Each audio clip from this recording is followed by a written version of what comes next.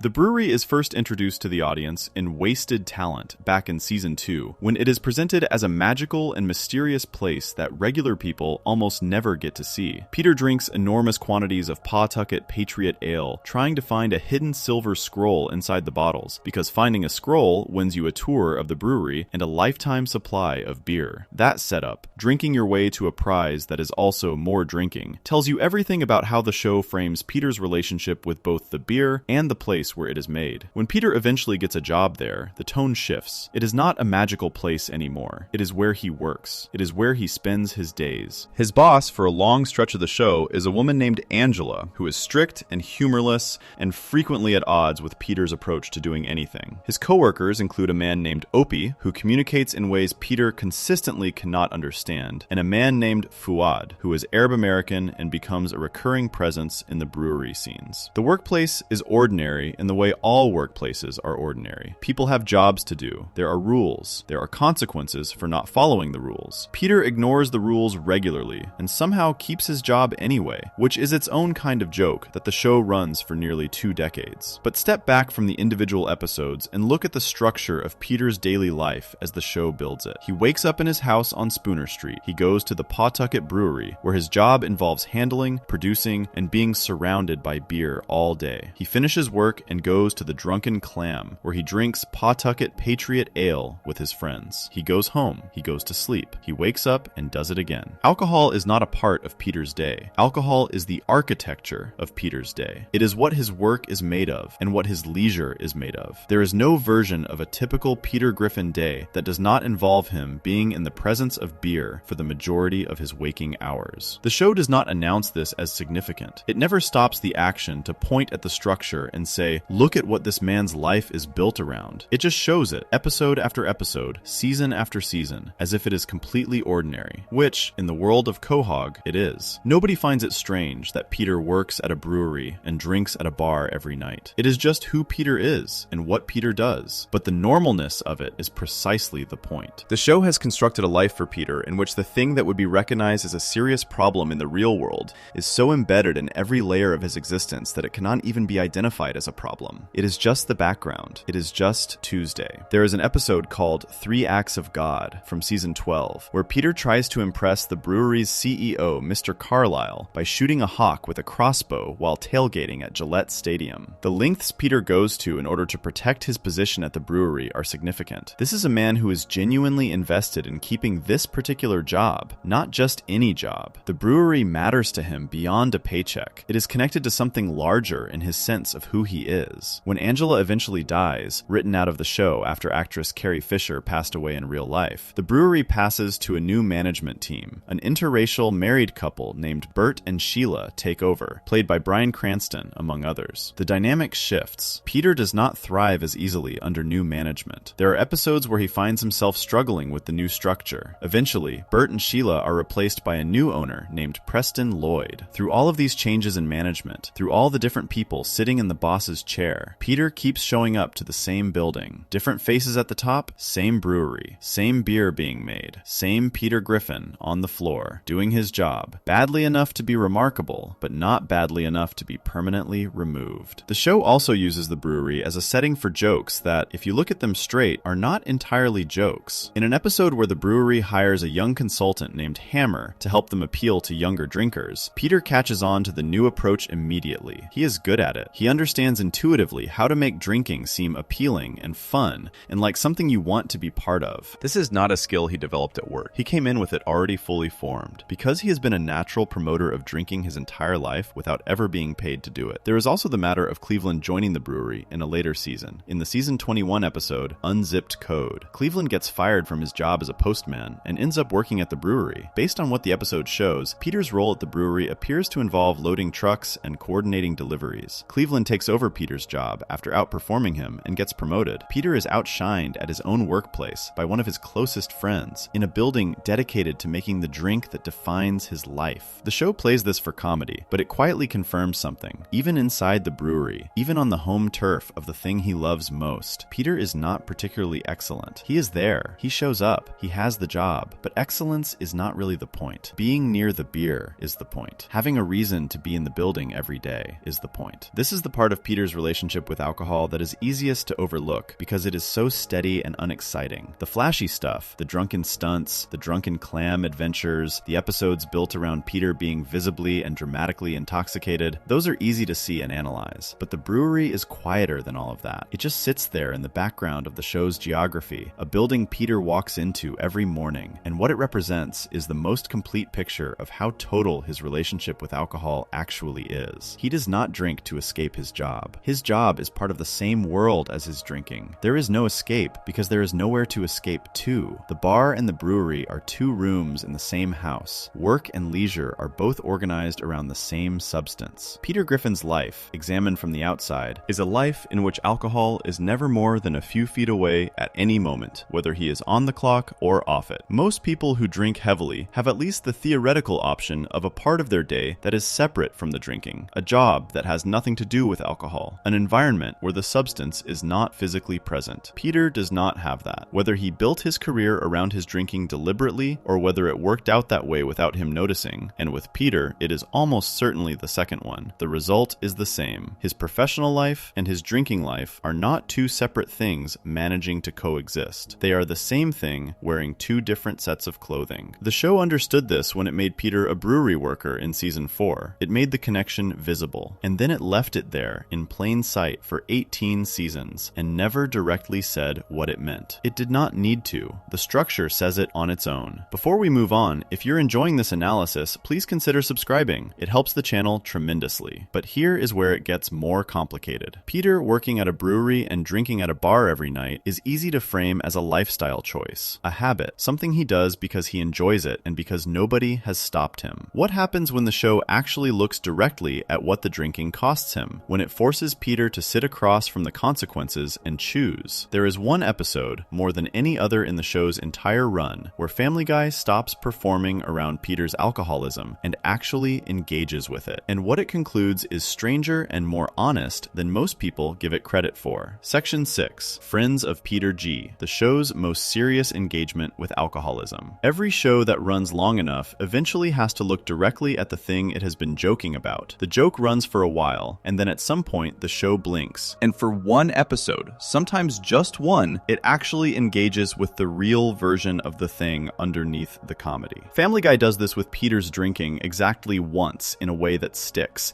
and it does it in season 9, episode 10, which aired on February 13th, 2011. The episode is called Friends of Peter G. The title is a joke that also tells you something real. Members of Alcoholics Anonymous refer to each other discreetly as Friends of Bill W., after Bill Wilson, one of the men who founded the organization. The episode renames that phrase, Friends of Peter G., instead of Friends of Bill W. Peter Griffin, in other words, has replaced the founder of Alcoholics Anonymous as the organizing figure of this particular group, which is funny, and also, if you think about it for more than a second, a very specific kind of sad. Here's how the episode starts. Peter and Brian go to see a movie together. Peter smuggles alcohol into the theater. The two of them get extremely drunk and become so loud and disruptive that Joe Swanson, who is a police officer, is called to remove them. They end up in court. The judge sentences them to 30 days of mandatory Alcoholics Anonymous meetings. Peter and Brian do not take this seriously. They do not go into the first meeting with any openness to what is being offered there. They sit in a room room full of people who have been through genuinely hard things because of alcohol. People who have lost jobs, relationships, years of their lives, in some cases their freedom. And Peter and Brian find it boring. They find it sad. They find it, above all, a place where nobody is having any fun. So they fix that. They bring cases of beer to the next meeting and hand them out. The recovering alcoholics in the room, people who have been working hard to stay sober, accept the beer. The meeting turns into a party. Peter, who has just been ordered by a court to participate in a program designed to help people with alcohol problems, has responded by turning that program into a drinking event. The show plays this as Peter being Peter, irrepressible, impossible to redirect, turning every situation into the situation he prefers. And it is funny, in the way that Peter's complete inability to read a room is usually funny. But what is actually happening is that Peter has walked into a space built to help people stop drinking and dismantled it because he cannot tolerate spaces where drinking is not happening. He is not just failing to get sober, he is actively preventing others from getting sober because the concept of a sober room is one he cannot leave alone. Joe gets called to the community center because of the noise. Peter and Brian, realizing they are about to get caught, quickly transform the space to look like a church service. Everyone in the room goes along with it. They break into a full musical number called Mr. Booze, which is taken from a 1964 film called Robin and the Seven Hoods, with new arrangements by Mark Mothersbaugh and performed by the cast. It is one of the most elaborate and well-produced musical sequences in the show's history. Joe is fooled. He leaves. The party continues. The Mr. Booze sequence is worth sitting with for a moment because of what it is doing structurally. The song is about the dangers of drinking. It is literally a cautionary musical number about alcohol, and the show uses it, in this episode, as the tool Peter and Brian use to trick Joe into leaving so they can keep drinking. A song about not drinking is repurposed as a cover for drinking. The show is not subtle about the irony. It puts it right there in the center of the episode and trusts you to notice. After the party, Peter drives home drunk. He falls asleep at the wheel. He crashes into a tree. He dies. This is not a near-death experience. The show is clear about it. Peter Griffin dies in this episode. His soul leaves his body. Death arrives. The same version of death that the show has used since the early seasons. And Peter's situation is that he is dead and needs a reason to be sent back. Death gives him a second chance. But before sending him back, Death shows Peter two possible futures. The first future is what happens if Peter keeps drinking at his current rate without any change. This version of Peter is not the lovable, bumbling, loud man the show has built over 9 seasons. He is something much darker. He is physically deteriorating. He is abusive. He tortures his family. The show specifies that he gives his family daily burns with a cigar. He is having an affair with his boss Angela at work, someone he finds genuinely unappealing, which is the show's way of indicating just how far gone this version of Peter is. His home is filthy. His family is broken. Everything that the current version of Peter, despite all his flaws, genuinely loves and is connected to is destroyed. Stewie, in a dark joke that sits in a very uncomfortable place, enjoys the cigar burns. The show cannot help itself. Even in the darkest vision it has ever presented of Peter's future, it reaches for a laugh. But the laugh does not erase what is being shown. The abusive, drunk future is presented with enough specificity and enough genuine grimness that it lands as a real warning rather than just a bit. Peter sees this and is horrified. He does not want that. So he says out loud that he wishes he had never touched alcohol at all. He wants to see what life would have been like completely sober from the beginning. Death shows him. And this is where the episode does something genuinely unexpected. The sober Peter is not a better Peter. He is a completely different person. He is cheerful, yes. He is a good father and a good husband by every measurable standard. His house is clean. His family is intact. He is everything Lois has spent 9 seasons wishing he would be. But he speaks in a different voice. He has different friends. He drinks milk at the Drunken Clam, which is still there, but now functions as a wholesome gathering spot for dignified, responsible people. He looks at Joe and Quagmire and sees them as loud and unpleasant. He does not know them. He has no interest in knowing them. He does not know Peter Griffin. That is the point the episode is making, and it makes it clearly enough that it is hard to miss. The sober version of Peter is a man Peter himself does not recognize or like. The friends are gone. The personality is gone. The loud, impulsive, genuinely loving in his own way man who drinks too much and causes chaos is gone. What is left left is someone who functions better by every external measure and is, by Peter's own assessment, completely unacceptable. Peter looks at both futures. He rejects both of them. He does not want to be the abusive drunk, and he does not want to be the cheerful milk drinker. He wants to be himself. And death, taking stock of all of this, delivers the episode's conclusion. Peter does not need to give up alcohol entirely. He just needs to drink less. Moderation is the answer. Peter agrees. He is sent back to life. The solution Peter arrives at, after seeing a vision of himself as an abusive monster on one side and a sober stranger on the other, is to throw half of every six-pack he buys in the garbage before he drinks the rest. That is the moderating behavior. That is the change. He buys 6 beers, throws 3 away, and drinks 3. The episode ends with seagulls at the landfill getting extremely drunk on the discarded beers. The show cannot resist ending on a joke, but the joke does not undo what the episode spent 20 minutes doing. The episode was written by Brian Scully, one of the show's most experienced writers, and directed by John Holmquist. It received mixed reviews from critics at the time. Some found it too preachy. Some found it not serious enough. Some felt that the show was trying to have it both ways, acknowledging that Peter's drinking is a real problem, while also insisting that the solution is just slightly less drinking, rather than any deeper engagement with why he drinks, or what it does to the people around him. Those criticisms are fair. The episode does not go as far as it could. The vision of abusive drunk Peter is shown and then moved past. The question of why Peter drinks, the childhood, the biological father, the fact that his entire social world is built around alcohol, is not engaged with at all. The episode treats Peter's drinking as a quantity problem rather than a roots problem. Drink less and everything is fine. Do not drink at all and you lose yourself. The framework the episode offers is limited, but limited is not the same as dishonest. The episode is honest about the thing it chooses to look at. It shows with real clarity that Peter's drinking has a cost, that the people around him absorb that cost, that the trajectory of uncontrolled drinking leads somewhere that Peter himself, when he is forced to see it, does not want to go. And it is honest about the even stranger thing underneath all of that, which is that sobriety is not a simple rescue, that the version of Peter without alcohol is not a better Peter who finally got the help he needed. It is a person Peter does not want to be. That is the most truthful thing the show ever said about him, and it said it in the middle of a comedy episode that also features seagulls getting drunk in a landfill. Before we move on, if you're enjoying this analysis, please consider subscribing. It helps the channel tremendously. The episode ends with Peter choosing moderation. 3 beers instead of 6. A small change, freely made, with no outside support and no lasting follow-through beyond the final scene. What the show never quite gets around to asking is whether the choice Peter made in that episode actually stuck, or whether the version of Peter who shows up in every episode after it quietly undid everything death tried to show him. Because what comes later, many seasons down the road, suggests that the lesson did not hold as well as the show implied it would. Section 7. The Sober Peter Problem. Identity built on drinking. The most honest 20 seconds in Friends of Peter G is not the vision of abusive drunk Peter burning his family with cigars. It is not death showing up after the car crash. It is not the Mr. Boo's musical number, as good as that number is. It is the moment when sober Peter looks at Joe and Quagmire, 2 men who have been his closest friends for years, and sees strangers he wants nothing to do with. That moment is quiet. The show does not linger on it. It shows you sober Peter looking at Joe and Quagmire through the window of the Drunken Clam, finding them loud and unpleasant, and not the kind of people he would choose to spend time with. And then it moves on. But that image is the one that holds the entire weight of what the episode is actually saying. Because what it is saying is not just that Peter drinks too much. It is that the man Peter is, the specific, recognizable, fully formed person named Peter Griffin, exists because of drinking, not alongside it, because of it. Pull the alcohol out and the friendships go with it. The personality goes with it. The voice changes. The laugh is different. The things he finds funny are different. The people he chooses to be around are different. Sober Peter is not Peter Griffin with fewer beers. Sober Peter is a completely separate human being who happens to live in the same house and share the same family. This is the problem the show stumbled into and then backed away from without fully reckoning with what it found. Think about what it means for a character's identity to be this deeply tied to a substance. Most shows that deal with a character's drinking eventually make the case, directly or quietly, that sobriety would reveal the real person underneath, that the drinking is a layer on top of something more genuine, and removing the layer lets the genuine thing breathe. That is the standard story. Drink less, find yourself. Family Guy tells a different story. It tells you that Peter Griffin is the drinking. Not that he uses drinking to cope with who he is, or that he hides behind drinking, or that drinking prevents him from being the person he could be. It tells you that the drinking is load-bearing, that if you remove it, the structure does not hold. The building does not become become a better building. The building becomes a different building entirely, with different rooms and different people living inside it. The sober Peter in the Friends of Peter G vision is established as genuinely better by every external measure. His house is clean. His family is in good shape. He is a responsible and present husband and father. These are not small things. These are the things Lois has been asking for across 9 seasons of the show at that point. The things the audience has watched Peter fail to provide over and over again. Sober Peter provides all of them, and Peter looks at sober Peter and says no. Not because he is being stubborn or stupid, though he is often both, because the life sober Peter is living, as comfortable and functional as it is not a life Peter recognizes as his own. Joe and Quagmire are not in it. The Drunken Clam is not what it should be. The version of himself that exists in that future is cheerful in a way that feels hollow to Peter, performing a kind of contentment that has nothing wild or real in it. Peter does not want the cleaned up version of his life. He wants his life. Messy, loud, drunk, real. The show is not endorsing this. It is not saying Peter is right to feel this way, but it is being honest about the fact that he feels it. And that honesty is what makes the episode matter more than most of what Family Guy does with Peter's drinking. Now, here's the thing that the episode raises without resolving. If Peter's identity is this thoroughly built around alcohol, what does that say about all the relationships in his life? Because it is not just his personality that changes in the sober future. It is who he knows. Joe and Quagmire, 2 of the most important people in his life, are strangers to him in the sober version,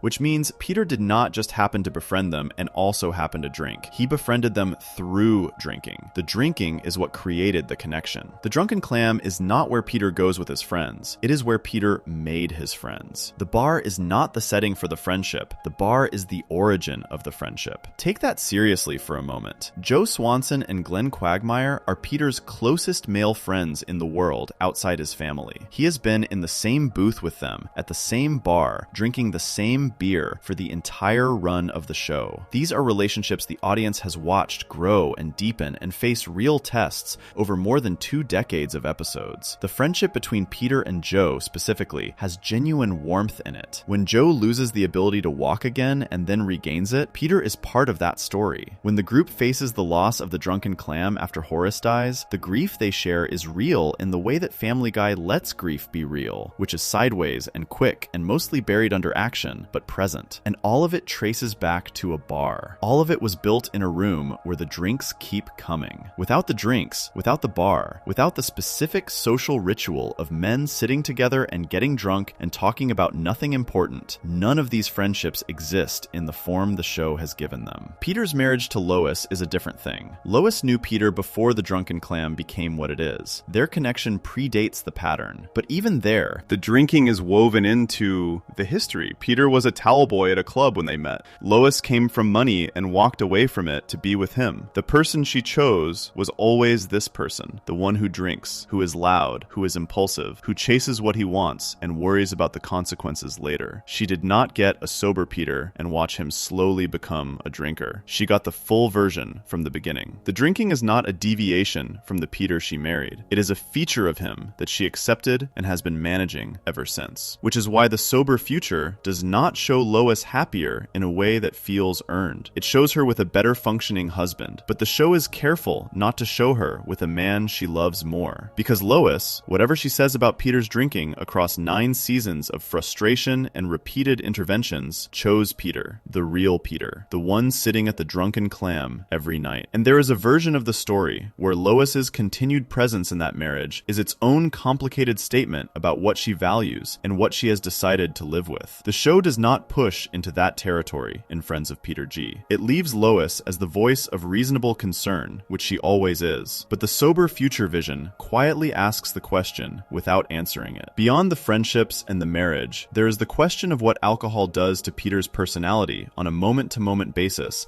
that makes him the character the audience has spent years watching. Peter is funny, genuinely, reliably funny, in the specific way that Family Guy comedy works. He is impulsive and surprising, and willing to commit fully to whatever terrible idea he has just had. He is warm in his completely uneven and often damaging way. He loves the people in his life with a sincerity that the show does not always let him express directly, but that shows up in what he does when it counts. Sober Peter, as the show presents him, has none of that that energy. He is pleasant, he is responsible, he is, by the standards of the world outside Quahog, a much more acceptable person. But he is not interesting, he is not surprising, he does not make the room louder when he walks in. The specific quality of Peter Griffin's presence, the thing that makes him a character worth spending time with across hundreds of episodes, is inseparable, in this episode's logic, from the drinking. That is a strange argument for a show to make, and the show does not quite realize it is making it. Or if it does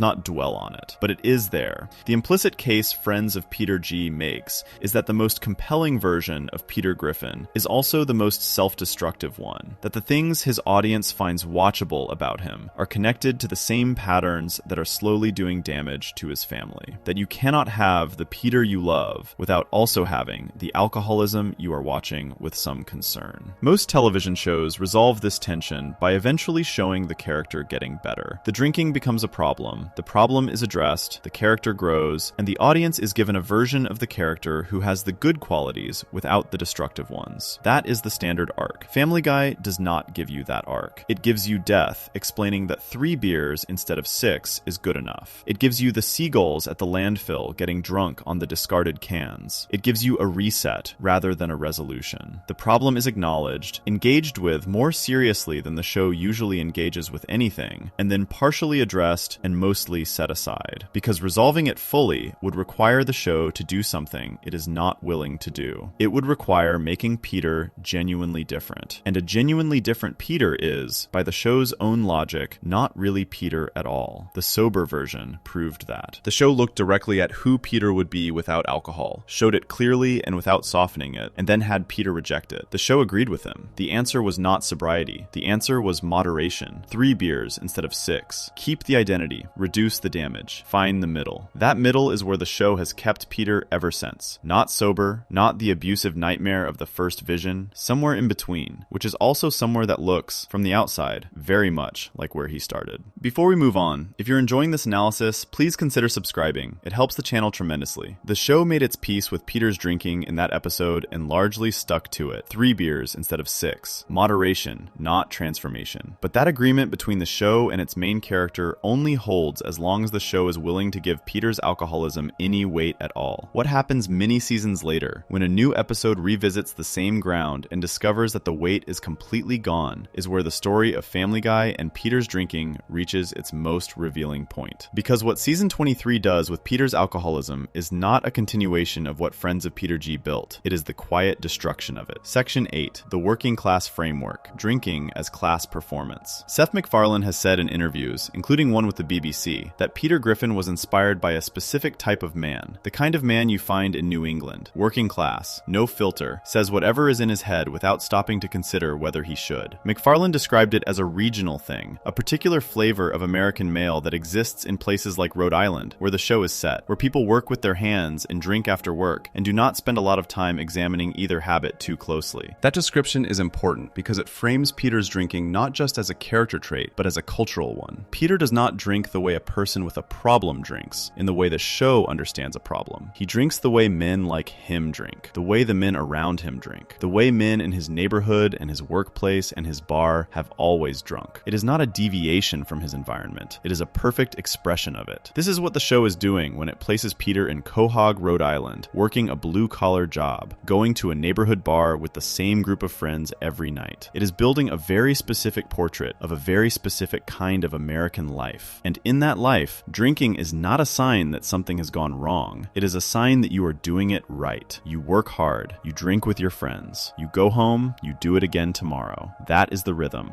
That is the structure. That is what a good day looks like for a man in Peter's world. The Drunken Clam is the physical location where this plays out, but the drinking at the Clam is not separate from the class identity the show has built around Peter. It is part of the same package. The bar is a working class bar. It is not fancy. It does not have a wine list. It has beer, specifically Pawtucket Patriot Ale, which is a regional brand named after a local sports identity, the Pawtucket Patriots, Rhode Island. Working people who root for local teams and drink local beer and consider both activities a form of loyalty to who they are and where they come from. When the Drunken Clam is temporarily transformed into a British pub in the season 3 episode One If by Clam, Two If by Sea, the thing that Peter and his friends find most offensive impressive is not just that the bar has changed owners, it is that the bar has changed class. The British pub is posh. It has different drinks, different decor, different magazines in the bathroom. It is the kind of place that assumes a certain type of customer and quietly excludes every other type. Peter and his friends are the excluded type. They do not fit in the British pub. They are too loud, too rough, too willing to say exactly what they think without wrapping it in politeness first. The episode frames their reaction as patriotic, as a defense of American culture against British stuffiness. And it is funny on that level. But underneath the patriotism joke is a class story. The bar that Peter loves is a working class space. The bar that replaced it is not. Peter cannot be comfortable in the new version because the new version was not built for people like him. The drinks are different, the atmosphere is different, and most crucially, nobody there is going to drink the way Peter drinks and have that drinking be considered normal and acceptable and the right way to spend an evening. His drinking only works socially in a specific context. In that context, it is invisible as a behavior worth examining. It is just what everyone does. Step outside that context, into a posher room with different expectations, and suddenly Peter's drinking becomes something that stands out, something that marks him as the wrong kind of person for the space. The British pub cannot hold Peter, not because Peter is too much, but because the British pub is designed for a different class of person, and Peter knows it immediately, and it makes him furious. He stages a revolution to get the clam back. He throws the beer into the sea like the Boston Tea Party. He reclaims the bar, and once it is back, once the working class space is restored, he sits back down, and the drinking disappears back into the background where it belongs. Look at the show's other main male characters, and the pattern becomes even clearer. Joe Swanson is a cop, which is a working class job even when it carries authority. Quagmire is an airline pilot, which sits slightly higher on the economic ladder, but the show never treats him as above the bar. Cleveland is a working man whose jobs across the show are always practical and blue-collar in their spirit. These four men, Peter, Joe, Quagmire, Cleveland, drink together as a group activity that binds them. It is not incidental to their friendship. It is the form the friendship takes. The bar is where they exist as a unit. There is an academic essay written in 2022 that describes Peter as a man whose lifestyle is specifically organized around what the writer calls the great pleasures, drinking and watching television. The essay argues that Peter deliberately avoids the work of being a proper husband and father, the cooking, the caring, the emotional labor, and that this avoidance is framed by the show as a recognizable male behavior pattern rather than a personal failing. Peter is not avoiding these things because he is uniquely bad. He is avoiding them because men in his cultural position have historically been allowed to avoid them, and the show both satirizes that allowance and reproduces it at the same time. The drinking is the most visible version of this pattern. When Peter goes to the Drunken Clam, he is not just having a drink. He is participating in a long tradition of working-class male socialization that uses the bar as the primary space for male bonding and male rest. The bar is where you go when you are done with work, but not ready to be home. It is the space between obligation and sleep. The drinking that happens there is the texture of that space. It is how you fill the time, and how you signal to the men around you that you are the same kind of man they are. This is also why Peter's drinking and his identity as a father exist in such constant tension throughout the show. Being a good father, in the way the show defines it, when it bothers to define it at all, requires being present and attentive in ways that the bar makes impossible. You cannot be at the Drunken Clam and also be at home helping Chris with his homework. You cannot be drinking your fourth Pawtucket Patriot Ale with Quagmire and also be having a real conversation with Meg about what she is going through. The bar takes Peter out of the family space, and the working class male culture the bar represents says that this is not only acceptable, but appropriate. Men drink, women manage the home. The line is clear. The show constantly challenges this line through Lois, who is almost always right when she challenges it. But the show also constantly lets Peter cross the line anyway, which means the challenge never quite adds up to a consequence. Lois objects. Peter goes to the bar. Lois is left managing what Peter left behind. The next episode starts fresh. The line holds because the show never fully commits to collapsing it. The Pawtucket Patriot Ale branding is its own small piece of this. Patriot. The beer is named after a patriot, connected to the region, connected to loyalty and identity. You drink this beer because you are from here, and this is what people from here drink. The show invented the brand specifically for the show, but it is modeled on real regional American beer brands that carry exactly this kind of local identity freight. When Peter drinks Pawtucket Patriot Ale, he is not just satisfying a craving, he is performing a belonging. This is my place, and this is my beer, and these are my people, and this is who I am. The working class framing also explains why the show has so much difficulty taking Peter's alcoholism seriously when it tries to. Because within the cultural logic the show has built around him, his drinking is not alcoholism. It is lifestyle. It is community. It is the correct way to spend an evening if you are a working man in Quahog, Rhode Island. The clinical word, alcoholism, does not fit in the frame the show has constructed. The frame says this is normal. The clinical word says this is a disorder. The two cannot fully coexist, and the show has always chosen the frame over the clinical word. This is what makes Friends of Peter G such an unusual episode within the show's history. For one episode, the show allowed the clinical frame to enter the room. It let the word alcoholism, and the reality behind the word, sit in the same space as Peter's life and be taken seriously. Death showed him what that clinical reality actually meant, where it led, what it cost. And then the episode ended, and the working class frame came back, and Peter went back to buying six-packs and throwing half of them away, and the Drunken Clam went back to being the sanctuary, and everything returned to normal. Because normal, for a show built around a specific portrait of working class American manhood, means drinking. It means the bar. It means Pawtucket Patriot Ale in the same booth with the same friends, doing the same thing they have always done. That is not a failure of the show's writing, exactly. It is the show being consistent with its own deepest assumptions about who Peter Griffin is and where he comes from. Those assumptions were built in from the beginning, modeled on real men in a real region of America, and they have never been revised in any meaningful way. Peter drinks the way men like Peter drink. He always has. The show was built around that fact. And 20 plus seasons in, despite one episode where death tried to intervene, that fact has not changed. Before we move on, if you're enjoying this analysis, please consider subscribing. It helps the channel tremendously. The working class frame holds Peter's drinking in place across most of the show's run, making it invisible by making it normal. But what happens when the show revisits the one episode that cracked that frame open? The one episode where the drinking was treated as a real problem with real costs, and decides, many seasons later, that the crack needs to be sealed back up. What happens when a new episode effectively erases what Friends of Peter G built? That is where the story of Family Guy and Peter's alcoholism reaches its most uncomfortable destination. Section 9, Season 23's Betrayal, Fahrenheit 451, undoes everything. There is a version of the Family Guy story about Peter and alcohol that has a shape to it, a beginning, a middle, and something that at least gestures toward a conclusion. The beginning is the childhood, the biological father, the Drunken Clam becoming a sanctuary. The middle is the show running with all of that for years, letting the drinking define Peter's world without examining it too closely. And then Friends of Peter G happens in Season 9, and for one episode, the show looks directly at the thing it has been circling for years, and actually engages with it. Death shows Peter what the drinking costs. Peter chooses moderation. The show acknowledges, for the first time with any real weight, that this is a man with a genuine relationship with alcohol that goes beyond simple preference. That is a shape. That is a story with something to say. Season 23 breaks the shape. The episode is called Fahrenheit 451. It aired as part of Family Guy's 23rd season, which puts it more than a decade after Friends of Peter G. In the episode, Peter, Joe, Quagmire, and Cleveland go out drinking together. They black out. They wake up the next day having done things they cannot remember. They black out again the following night. They wake up having done more things they cannot remember, including marrying each other in a drunken ceremony. The episode plays all of this entirely for laughs. There are no stakes. There are no consequences that carry any weight. Nobody gets hurt in a way that matters. Nobody is forced to look at what the blackouts mean or what it says about the men who experienced them. The whole thing is treated as a wild and funny weekend that you laugh about after the fact. This is the same show that once had Death appear at a car crash and show Peter a vision of himself burning his children with cigars because his drinking was out of control. The distance between those two episodes is not just tonal. It is not just the show being inconsistent in the way long-running shows are always somewhat inconsistent. It is a documented, trackable retreat from a position the show once held. Fahrenheit 451 is not just a funny episode about a drunken weekend. It is the cancellation of a conversation Friends of Peter G started. To understand how complete that cancellation is, you have to remember exactly what Friends of Peter G argued. It argued that Peter's drinking had real costs, that it made him dangerous when he drove, that unchecked it would turn him into an abusive monster, that the people around him, Lois, the kids, the AA members he corrupted, absorbed the damage his drinking created. The episode was not an after-school special. It was still firmly a Family Guy episode, full of jokes and cutaways and a musical number lifted from a 1964 film. But underneath all of that, it was making a real argument. The argument was, this matters. What Peter does with alcohol matters. There are consequences that are real and human and worth taking seriously. Fahrenheit 451 makes the opposite argument. Or rather, it makes no argument at all, which is its own kind of statement. The blackouts happen. The men wake up having done absurd things. Everyone laughs. Nobody is worse off. The drinking that caused 2 consecutive nights of complete memory loss is not framed as frightening or dangerous or worth examining. It is framed as the kind of thing that makes for a good story later. Blacking out is not a funny quirk of heavy drinking. It is a sign that a person has consumed enough alcohol to shut down the part of their brain that forms memories. It is a serious physical event. When it happens twice in a row to the same group of people, it is not a wacky weekend. It is a pattern that real people in the real world would recognize as deeply concerning. Family Guy in Season 9 understood this, at least well enough to build an episode around it. Family Guy in Season 23 does not seem to remember that it ever understood it. The Screen Rant analysis of this situation, which documented the contradiction between the 2 episodes, described Fahrenheit 451 as proof that the show had thoroughly abandoned any attempt to comment on real-life issues through Peter's drinking. That is the right framing. The show did not just tell a different story. It told a story that directly contradicts the earlier one. Where friends of Peter G said even a character as absurd as Peter could learn moderation, Fahrenheit 451 gives Peter's alcoholism no stakes whatsoever. Those are not 2 different creative choices sitting side by side. One of them erases the other. This matters more than it might seem to on the surface, because Friends of Peter G was not a throwaway episode. It was written by Brian Scully, one of the show's best writers. It was announced at San Diego Comic-Con in 2010 before it aired. It was the episode where the show creator and the writing staff sat down and decided to do something genuine with the thing they had been joking about for 9 seasons. It drew nearly 6 million viewers when it aired. It is one of the most discussed episodes in the show's history when the conversation turns to Family Guy and alcohol. It was, by every measure, a significant moment in the show's relationship with its own material. To have a later episode simply discard what it built is not a small creative decision. It is the show choosing, consciously or not, to remove the most serious piece of self-examination it ever produced from the ongoing record of who Peter Griffin is. After Fahrenheit 451, the canonical position of Family Guy on Peter's drinking is not moderation and awareness, it is nothing. 2 blackouts in a row and a joke about accidentally getting married. That is the current version of the show's position on what it looks like when Peter and his friends drink without limits. There is a broader pattern here that the Fahrenheit 451 situation sits inside. Family Guy has gotten progressively less interested in consequences as it has aged. The early seasons, while always comedic, had a version of consequence logic running through them. Actions led to reactions. Characters could be embarrassed, hurt, held accountable within the world of the show, even if the reset button was always waiting at the start of the next episode. Peter's drinking in the early seasons existed within that logic. It caused problems. The problems were played for comedy, but they were real within the world of the show. As the seasons piled up, that consequence logic weakened. The show became more interested in the joke of the moment than in the shape of the story across an episode. The cutaway gag format, which was always present but became more dominant over time, accelerated this. A cutaway is by definition a consequence-free moment. It happens, it gets its laugh, and then the show returns to where it was, as if the cutaway never occurred. When a show's primary storytelling device is something that erases its own consequences, the show's ability to hold on to the weight of any given moment gets thinner over time. Peter's alcoholism is the clearest example of this erosion because it is the thing the show spent the most time building, and then the most time undoing. Friends of Peter G was the high watermark of the show taking Peter's drinking seriously. Everything after it is, to varying degrees, a step back from that mark. Some episodes come closer to it than others. Most stay well away from it. And Fahrenheit 451 is the furthest away of all. The episode that goes back to the ground Friends of Peter G covered and builds something directly contradictory on top of it. The saddest part of this is not that Family Guy told a funny story about a drunken weekend in season 23. The show is allowed to tell funny stories. That is its job. The saddest part is that it told that particular funny story about these particular characters, using Peter's blackout drinking as the engine of the comedy after having previously previously established that Peter's blackout drinking has a human cost, after having shown, with real care, what that cost looks like and where it leads. The choice to do Fahrenheit 451 the way it was done is a choice to pretend Friends of Peter G does not have the weight it has, to treat the show's most honest engagement with its own material as if it were just another episode, rather than a marker the show had set for itself. The marker said, "We looked at this thing, and we saw what it was, and we said something true about it." Fahrenheit 451 walks past the marker without acknowledging it. Long-running animated shows all face the problem of what to do with the things they have said. The Simpsons faces this constantly. South Park faces it. Every show that has been on long enough to contradict itself has to decide, episode by episode, how much its history matters. Family Guy has generally decided that its history matters as a source of jokes and callbacks, but not as a source of binding commitments about character. Peter is not held to what he learned in season 9 because the show does not hold Peter to anything across seasons in a meaningful way. He is the same man at the start of every episode, regardless of what happened at the end of the last one. That is a creative choice with a long tradition in animated television, and there is nothing inherently wrong with it, but it comes at a cost. The cost is that when the show does something genuinely meaningful, as it did in Friends of Peter G, the meaning does not accumulate. It just sits there in its original episode, surrounded by everything else the show has made before and after it, with no lasting effect on who Peter Griffin is or how the show understands him. Fahrenheit 451 makes that cost visible. It does not just ignore Friends of Peter G. It tells a story that only makes sense if Friends of Peter G never happened. If Peter never stood in front of death and saw the future. If he never chose moderation. If he never threw half his six-pack in the garbage as a genuine attempt to be a different version of himself. Fahrenheit 451 requires all of that to have meant nothing. And the show, by airing the episode and playing it the way it did, agreed. That is the betrayal. Not of the audience exactly, but of the show's own best moment. Of the one time it looked at Peter Griffin's alcoholism clearly and said something worth saying about it. Season 23 took that moment and quietly decided it did not count. Before we move on, if you're enjoying this analysis, please consider subscribing. It helps the channel tremendously. And yet, the show's choice to walk back from what Friends of Peter G built is not just a failure of courage or a sign of creative laziness. It is also, in a strange way, a reflection of something true about how Peter's drinking has always functioned in the show at the level of its form. Because Family Guy does not just normalize Peter's drinking through the characters and the world they live in. It normalizes it through the way it is structured, through the specific tool the show uses more than any other to generate its comedy. That tool is the cutaway gag. And what the cutaway does to consequence, and specifically to the consequences of Peter's drinking, is something the show has been doing from the very beginning, long before Fahrenheit 451, and long before it ever thought to look at what it was doing at all. Section 10. The cutaway as cover. How Family Guy lets Peter drink without consequence. There is a tool that Family Guy uses more than any other show in the history of American animated television. It is so tied to the show's identity that most people think of it as the show's defining feature, the thing that makes Family Guy, Family Guy. That tool is the cutaway gag. A character says something, or a situation reaches a certain point, and then the show cuts away from the main story to a brief, self-contained scene that is usually unrelated to the plot, gets its laugh, and then ends. The show returns to where it was. Life continues. Most people think of cutaways as jokes, which they are, but they are also something else. Something the show has never had to say out loud because it works so quietly and so consistently that it becomes invisible after a while. The cutaway is a machine that erases consequences. And when it comes to Peter Griffin's drinking, that machine has been running in the background of every season, every episode, every drunken stunt Peter has ever pulled for the entire life of the show. Here is how it works in practice. Peter does something as a result of drinking. The something is often large. It causes damage, embarrassment, physical destruction, legal trouble, or some combination of all four. The show acknowledges it happened. Then it cuts away to something else, and when it comes back, the thing Peter did is either already resolved, already forgotten, or already absorbed into the background noise of life in Quahog without ever being fully reckoned with. The next scene starts. Peter is fine. Everyone around him is fine. The damage does not accumulate. Take the episode Underage Peter from season 14, episode 14, which aired on February 21st, 2016. scene. Peter, drunk, tries to drink from a fire hydrant. He gets knocked by the water pressure into the local library. He destroys part of it. He also, in the same episode, physically drowns a copy of Jack London's White Fang in a body of water because he claims the book ruined his 8th grade summer. These are the actions that trigger the episode's plot, where Mayor Adam West decides to raise the drinking age to 50 because people in their 40s clearly cannot be trusted with alcohol. The drinking age being raised to 50 is an absurd premise played entirely for comedy, and it works as comedy. But step back from the comedy and look at what the show is actually describing. Peter Griffin drunkenly destroyed part of a library. He committed an act of public drunkenness significant enough for a city mayor to change local law in response. In the real world, this is a serious event with serious consequences. In Quahog, it is the setup for a funny episode about Brian buying alcohol for people who are technically underage by dog years. By the end of the episode, the drinking age is back to normal. Peter can buy beer again. The library is not mentioned. The consequences of what Peter did while drunk last exactly as long as the episode needs them to last, and then they are gone. This is the pattern. It runs across the entire show. In Blind Ambition, from season 4, episode 3, Peter falls off the roof of the Drunken Clam. He kills Joan Cusack. Joan Cusack is dead. This happens. The show moves past it. Later in the same episode, the Drunken Clam burns to the ground because God tries to impress a woman by lighting her cigarette with a thunderbolt and accidentally sets the bar on fire. Horace is trapped inside. Peter, who is blind at this point due to a separate incident, walks into the burning building by accident and rescues Horace, becoming a local hero. The bar burns down and is rebuilt. Peter's blindness is resolved. Joan Cusack remains dead, but is never mentioned again. The episode ends. Season 4 continues. Think about the structural work the show is doing there. A man falls off a roof, drunk enough that his coordination has failed him entirely, and kills a person. That is a consequence of drinking. It is played for a shocked laugh and then set aside. The show does not return to it. There is no scene where Peter processes that his drinking contributed to someone's death. There is no scene where Lois connects the roof fall to the drinking. There is no weight carried forward. The consequence exists for a moment, and then the cutaway logic, even without a literal cutaway, takes over. The show moves on and takes the audience with it. Now look at the specific mechanics of how the cutaway interacts with Peter's drinking on a moment-to-moment basis across regular episodes. Peter is at the Drunken Clam. He says something about drinking. The show cuts to a gag. The gag ends. The show cuts back to the clam. The drinking is still happening, but it has not advanced in any direction, caused any problem, or produced any moment of reflection. It just continues, framed by comedy, reset by the cutaway structure, back to a neutral position where nothing bad is happening yet. This is the drinking as wallpaper effect. The show uses the cutaway to keep Peter's drinking visible enough to be a character trait without allowing it to be present enough to be a problem. Every time the drinking starts to build towards something, a cutaway interrupts it. By the time the show returns to the scene, the momentum of consequence has been broken. The audience has laughed at something unrelated. The emotional temperature has reset. Whatever was building does not have room to finish building before the next cutaway begins. The result, across hundreds of episodes, is that Peter's drinking feels simultaneously constant and consequence-free. It is always happening. It is never going anywhere bad. Or when it does go somewhere bad, the journey is brief and the return to baseline is quick. The cutaway is the mechanism that makes this possible. It does not just interrupt the story, it interrupts the logic of cause and effect that would otherwise force the show to deal with what Peter's drinking actually does. This is worth comparing to how other long-running animated shows handle a similar character type. The Simpsons has Homer Simpson, who is also a heavy drinker, also a regular at a local bar, also a man whose drinking has been a constant feature of the show since the beginning. The Simpsons also uses comedic deflection to avoid dwelling too long on the consequences of Homer's drinking. But The Simpsons, particularly in its earlier seasons, was more willing to let consequence sit for a full episode before resolving it. Homer's drinking in episodes like Duffless, from season 4 of that show, was examined with enough patience to actually say something about it. The show held still long enough for the issue to breathe. Family Guy does not hold still. The cutaway will not allow it. The moment consequence begins to settle, the show is already somewhere else, giving the audience something new to react to.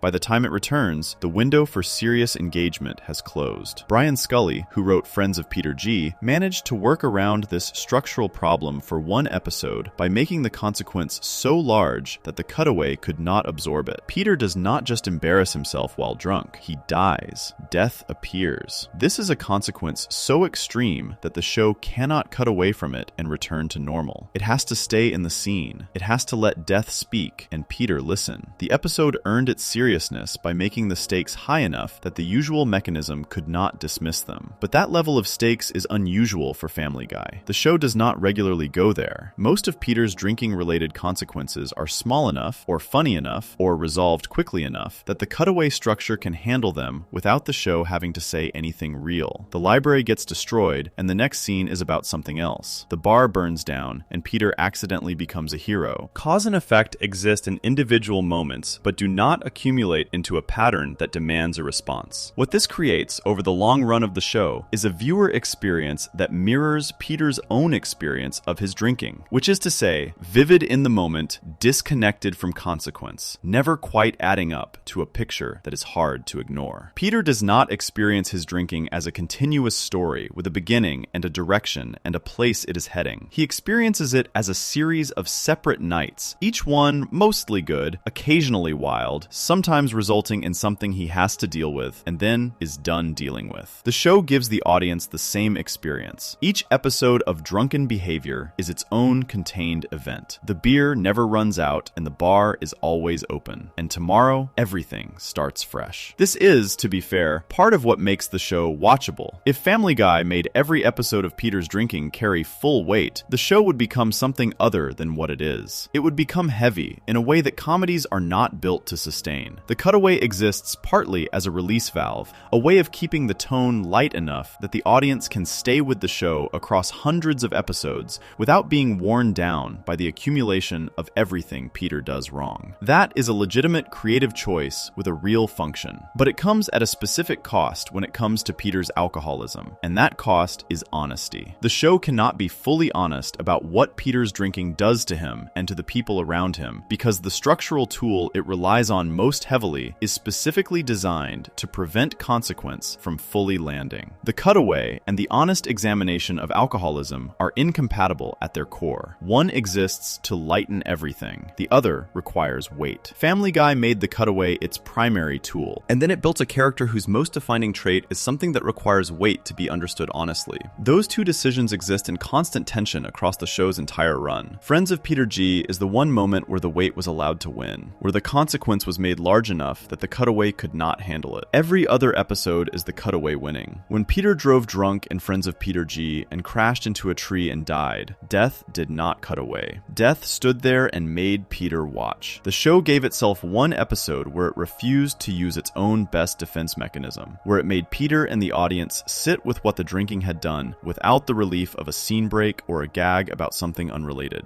That choice, for one episode, changed what Family Guy was capable of saying. Then the episode ended. The mechanism came back. The next episode started fresh, and the show has been running the cutaway ever since, keeping Peter's drinking bright and funny and present and consequence-free in the only way the show knows how to keep anything that way, by not stopping long enough to look at it. If you enjoyed this video essay, make sure to subscribe. Thanks for watching, and I'll see you in the next one.